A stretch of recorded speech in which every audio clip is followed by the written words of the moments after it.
সালামু আলাইকুম রহমতুল্লাহ। প্রতিদিনের মতো শেখ সাহেবের সাথে বের হয়ে শুরুতে চলে গেছি মোবাইল অফিসে।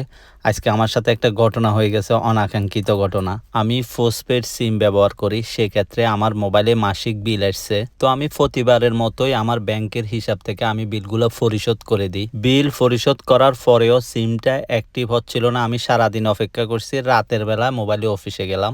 যাওয়ার পরে তো আমি পুরাই অবাক। উনি চেক করে বলতেছে যে তুমি যেই বিল নাম্বারে বিল পরিশোধ করছো এটা তোমার আগের বিল নাম্বার, এখন তোমার নতুন বিল নাম্বার অন্য আরেকটা। বিল নাম্বার চেঞ্জ হওয়ার কারণ হচ্ছে যে আমি কিছুদিন আগে আমার এই মোবাইল সিমটা আমি জেনে অঙ্গল করে আবার জেন থেকে মোবাইলেতে নিয়ে আসছি। ট্রান্সফার করাতে বিল নাম্বার নতুন আরেকটা আসছে।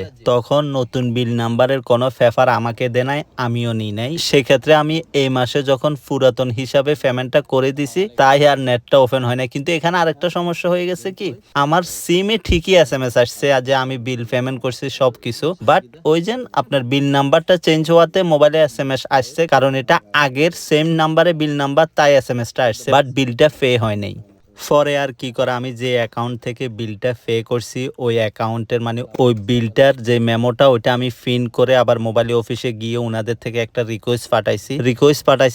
পাঠার পর উনি বলতেছে যে আজকে হয়তো বা আসবে না, কালকেও না আসতে পারে, বাট পরশু আসার সম্ভাবনা আছে। তোমার টাকা তোমার অ্যাকাউন্টে না, তোমার মোবাইলে যে বিল নাম্বার আছে ওইটাতে জমা হয়ে যাবে।